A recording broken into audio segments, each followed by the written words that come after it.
Hi friends, welcome back to my channel. ಇವತ್ತು ಬಂದು ವರಮಹಾಲಕ್ಷ್ಮಿ ಹಬ್ಬದ ಇಂದಿನ ದಿನ ದೇವರಾಜ ಮಾರ್ಕೆಟ್ಗೆ ಹೋಗ್ತಾ ಇದ್ವಿ. ಹೂವು ಮತ್ತು ಹಣ್ಣು ಎಲ್ಲ ತೊಗೊಂಡು ಬರೋಣ ಅಂತ. ಅದಕ್ಕೋಸ್ಕರ ATM ಅಲ್ಲಿ ದುಡ್ಡು ತೊಗೊಂಡು ಹೋಗೋಣ ಅಂತ ಹೇಳ್ಬಿಟ್ಟು ATM ಅಲ್ಲಿ ದುಡ್ಡು ತೊಗೊಳಕ್ಕೆ ಅಂತ ಹೋಗ್ತಾ ಇದ್ವಿ. ಹಾಗೆ ಲಡ್ಡುನ ಕರ್ಕೊಂಡು ಹೋಗೋದು ಬೇಡ, ಮನೇಲೇ ಬಿಟ್ಬಿಟ್ಟು ಹೋಗೋಣ, ಮಲಗಿದಾಳಲ್ಲ ಅಂತ ಹೇಳ್ಬಿಟ್ಟು ಬಿಟ್ಬಿಟ್ಟು ಬಂದಿದ್ವಿ. ಇನ್ನೂ ಸ್ವಲ್ಪ ದೂರನೂ ಬಂದಿಲ್ಲ, ಆವಾಗಲೇ ಎದ್ಬಿಟ್ಟು ಅಳ್ತಾ ಇದ್ಲು ಅಂತ ಹೇಳ್ಬಿಟ್ಟು ಮತ್ತು ವಾಪಸ್ ಹೋಗಿ ಇವಳನ್ನ ಕರ್ಕೊಂಡು ಬಂದಿದ್ದಾಯಿತು ನಮಗೆ.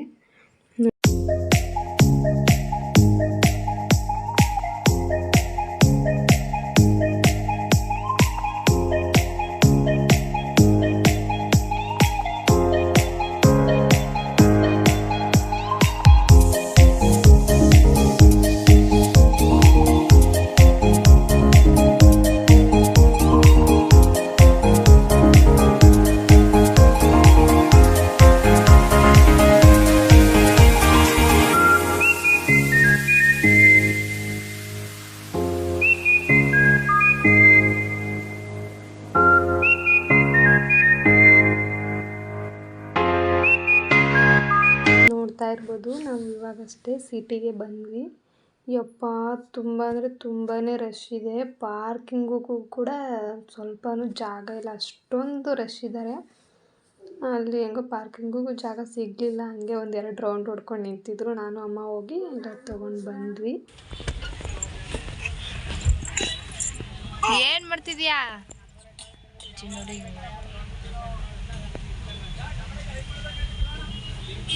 ಹೊಂಟೋದ್ರಾ? ಬಗ್ ಬೇರೆ ನೋಡ್ತಾಳೆ.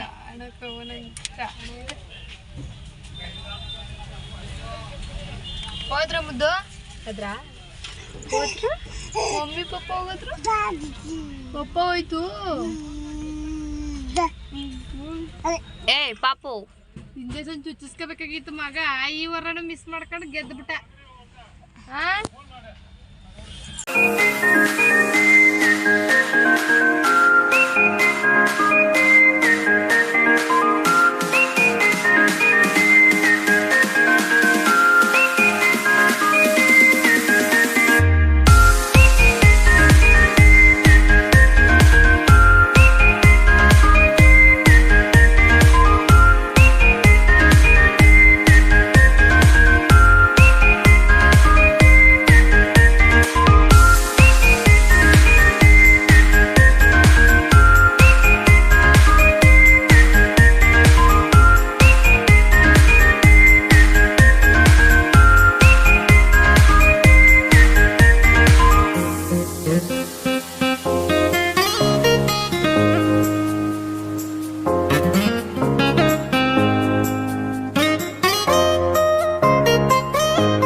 ಹಾಗೆಯೇ ಎಲ್ಲರೂ ಮಾತಾಡಿಕೊಂಡು ರಾತ್ರಿ ಎಲ್ಲ ಹೂವು ಎಲ್ಲ ಕಟ್ಟಿ, ಬಿಡಿ ಹೂವೆಲ್ಲ ಅಮ್ಮ ಮತ್ತು ತಂಗಿ ಕಟ್ತಾಯಿದ್ರು. ನಾನು ದೇವರಿಗೆ ಹಾರ ಮಾಡೋಣ ಅಂಥೇಳಿ ಹಾರ ಪೋಣಿಸ್ತಾ ಇದ್ದೆ. ನಮ್ಮ ಪ್ರೀತಿ ಪಾಪ ಒಂದು ಬುಟ್ಟಿ ಇಷ್ಟಿದೆಯಲ್ಲ ನೋಡಿ, ಇದಿಷ್ಟು ಬೀನ್ಸ್ನ ಅವಳೇ ಕಟ್ ಮಾಡಿದ್ಲು ಪಲ್ಯ ಮಾಡೋಕ್ಕೆ ಅಂತ ಹೇಳ್ಬಿಟ್ಟು. ಯಾಕಂದರೆ ಬೆಳಿಗ್ಗೆ ಎಲ್ಲ ಬರ್ತಾಯಿದ್ರಲ್ಲ, ಬೆಳಿಗ್ಗೆಲ್ಲ ಕಟ್ ಮಾಡ್ಕೊಳ್ಳೋದಕ್ಕಾಗಲ್ಲ ಅಂತ ರಾತ್ರಿಯೇ ಕಟ್ ಮಾಡಿ ಇಡ್ತಾಯಿದ್ಲು.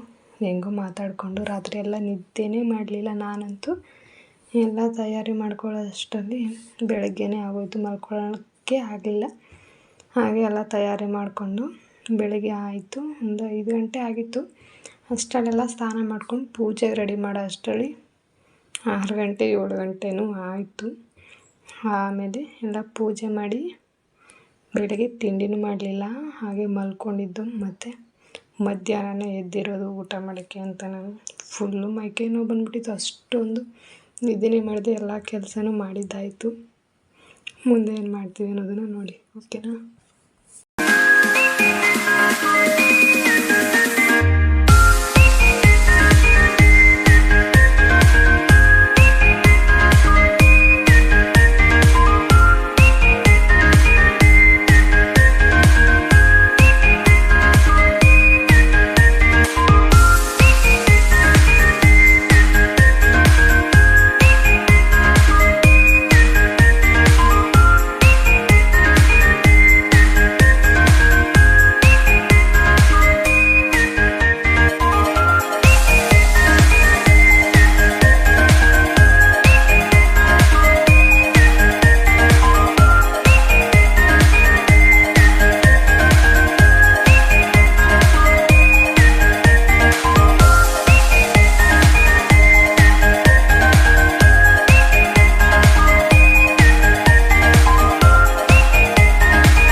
The next day. Okay friends, ಇವತ್ತು ಬಂದು ವರಮಹಾಲಕ್ಷ್ಮಿ ಹಬ್ಬ. ನಿನ್ನೆ ಹೇಗೆಲ್ಲ ತಯಾರಿ ಮಾಡಿದ್ವಿ, ಏನೆಲ್ಲ ತಂದ್ವಿ, ದೇವ್ರಿಗೆ ಹೆಂಗೆಲ್ಲ ಸೀರೆ ಉಡಿಸಿ ಅಲಂಕಾರ ಎಲ್ಲ ಹೇಗೆ ಮಾಡಿದ್ವಿ ಅನ್ನೋದನ್ನೆಲ್ಲ ನೋಡಿದ್ರಿ ಅಲ್ವಾ. ಇವಾಗ ಪೂಜೆ ಮಾಡೋಕ್ಕೆ ಎಲ್ಲನೂ ತಯಾರಿ ಮಾಡ್ಕೋತಾ ಇದ್ದೀನಿ. ಪೂಜೆ ಮಾಡಿಬಿಟ್ಟು ಫಸ್ಟ್ ಹೋಗಿ ಮಲ್ಕೋಬೇಕು. ತುಂಬ ಅಂದರೆ ತುಂಬಾ ನಿದ್ದೆ ಬರ್ತಾಯಿತ್ತು. ನಾನಂತೂ ಮಲ್ಕೊಬಿಟ್ಟೆ ಅಪ್ಪ. ಇವರೆಲ್ಲರೂ ನನ್ನ ತಂಗಿರೆಲ್ಲರೂ ಏನೇನೋ ಹೆಲ್ಪ್ ಮಾಡ್ಕೊಡ್ತಾಯಿದ್ರು. ನಮ್ಮ ಮಮ್ಮಿಗೆ ಕೆಲಸ ಮಾಡಿಕೊಡ್ತಾಯಿದ್ರು. ಅವರು ಸ್ವಲ್ಪ ಹೊತ್ತು ಆದಮೇಲೆ ಮಲ್ಕೊಂಡ್ರಂತೆ. ಪಾಪ ನಮ್ಮಮ್ಮ ಒಬ್ಬರೇ ಎಲ್ಲ ಅಡುಗೆ ಎಲ್ಲ ಮಾಡಿ ಪಾಪ ಅವ್ರಿಗೂ ಹುಷಾರು ತಪ್ಪಿದ್ರು ನೆಕ್ಸ್ಟ್ ಡೇ. ನೋಡಿ, ಒಂಥರ ಹಬ್ಬನೇ ಆದರೂ ಒಂಥರ ಹಬ್ಬದ ಕಳೆ ಒಂಥರ ಏನೋ ಖುಷಿ ಅಲ್ವಾ.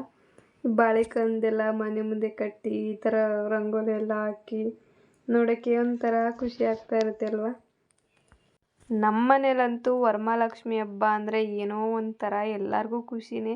ಎಷ್ಟೇ ಕಷ್ಟ ಆದ್ರೂ ಕೂಡ ಎಲ್ಲ ಕೆಲಸನೂ ಹಾಗೆಯೇ ಪೂಜೆ ಮಾಡಬೇಕಾದ್ರೆ ಲಕ್ಷ್ಮೀದು ಸಾಂಗ್ ಹಾಕಬೇಕು ಅಂತ ಹೇಳ್ಬಿಟ್ಟು ಯೂಟ್ಯೂಬಲ್ಲೆಲ್ಲ ಸರ್ಚ್ ಮಾಡ್ತಾಯಿದ್ವಿ ಯಾವ್ದು ಹಾಕೋದು ಏನು ಅಂತ. ಆಮೇಲೆ ಯಾವುದೋ ಒಂದು ಹಾಕಿ ಪೂಜೆ ಮಾಡಿದ್ದಾಯಿತು. ಹೇಗಿದೆ ನಮ್ಮ ಮನೆ ಲಕ್ಷ್ಮಿ ಅಂತ ಕಾಮೆಂಟ್ ಮಾಡಿ ತಿಳಿಸಿ, ಓಕೆನಾ? ತುಂಬ ಅಂದರೆ ತುಂಬಾ ಲೇಟ್ ಆಗ್ತಾಯಿದೆ ಇದು ವಿಡಿಯೋ ಬರೋದಕ್ಕೆ. ಬೇಜಾರು ಮಾಡ್ಕೋಬೇಡಿ ಯಾರು ಕೂಡ.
ಬಾಕೃತಿ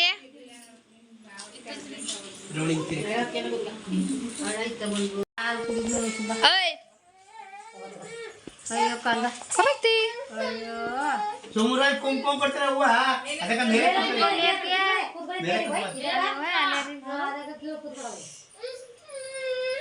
ಇವರು ಕುರುಗೋಡ್ರು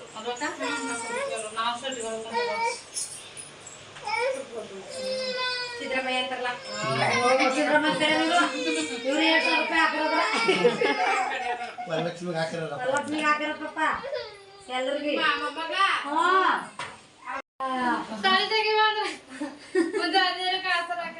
ಬರೀ ಕತ್ತಲ್ವಾ ಅನ್ಕ ಹಾಕೊಂಡಿತ್ತು ಇನ್ನೊಂದ್ ಸ್ವಲ್ಪ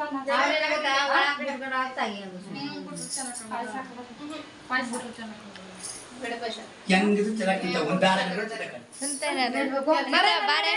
ಬಾಯ್ಲಿ ನಂದು ರೀಲ್ಸೇ ಮಾಡಿಲ್ಲ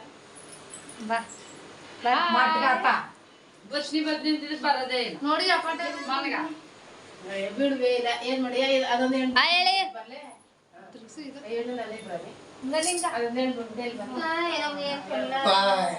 ಚೆನ್ನಾಗಿರಿ ತಂಗಿರು ಓ ನಾವು ಹೊಡೆದೇ ಬಿಟ್ಟಿದ್ರೆ ಅಮ್ಮನೇ ಬಾಯ ಸರಿಯಿಲ್ಲ ನಾನು ಅಲ್ಲಿ ಬೊಕ್ಕ ಹೋಗ್ತೀನಿ ಅದು ಮಾಡ್ಬಿಟ್ಟು ನಮ್ಮ ಮನೆಗೆ ಕರೆದಿದ್ದವ್ರಂಥವ್ರೆಲ್ಲ ಸುಮಾರು ಜನ ಬಂದರು. ಅರ್ಶಿನ ಕುಂಕುಮ ಎಲ್ಲ ತೊಗೊಂಡ್ರು. ಇವಾಗ ನಮ್ಮನ್ನು ಕರೆದಿರ್ತಾರಲ್ವ ಅವ್ರ ಮನೆಗೆ ಅರ್ಶಿನ ಕುಂಕುಮ ತೊಗೊಂಡು ಬರೋಣ ಅಂತ ಹೋಗ್ತಾ ಇದ್ದೀವಿ. ವಿಡಿಯೋ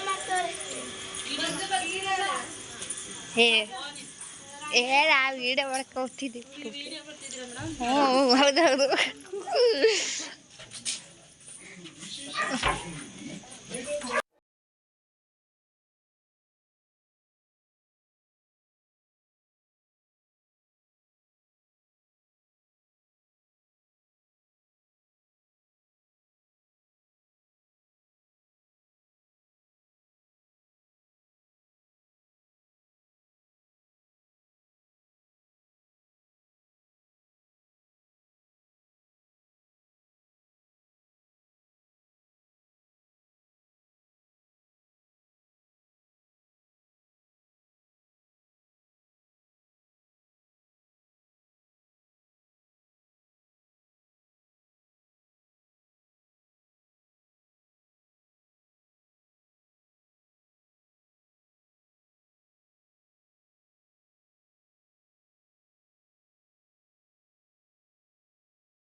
ಐ ಹೋಪ್ ನಿಮ್ಮೆಲ್ಲರಿಗೂ ಈ ವಿಡಿಯೋ ಇಷ್ಟ ಆಗಿರುತ್ತೆ ಅಂತ. ಇಷ್ಟ ಆದರೆ ಒಂದು ಲೈಕ್ ಮಾಡಿ, ಶೇರ್ ಮಾಡಿ, ಕಾಮೆಂಟ್ ಮಾಡಿ, ಹಾಗೆ ಸಬ್ಸ್ಕ್ರೈಬ್ ಮಾಡಿ. ತುಂಬ ಜನ ವೀಡಿಯೋಸ್ ನೋಡ್ತೀರಾ, ಲೈಕ್ ಮಾಡಲ್ಲ, ಹಾಗೆ ಸಬ್ಸ್ಕ್ರೈಬ್ ಮಾಡ್ಕೊಂಡು ನೋಡ್ತಾ ಇಲ್ಲ. ಪ್ಲೀಸ್ ಸಬ್ಸ್ಕ್ರೈಬ್ ಮಾಡ್ಕೊಳ್ಳಿ. ನಾಳೆ ಮತ್ತೆ ಒಂದು ಹೊಸ ವಿಡಿಯೋದೊಂದಿಗೆ ಮತ್ತೆ ಸಿಗ್ತೀನಿ. ಅಲ್ಲಿವರೆಗೂ ಟೇಕ್ ಕೇರ್, ಬಾಯ್.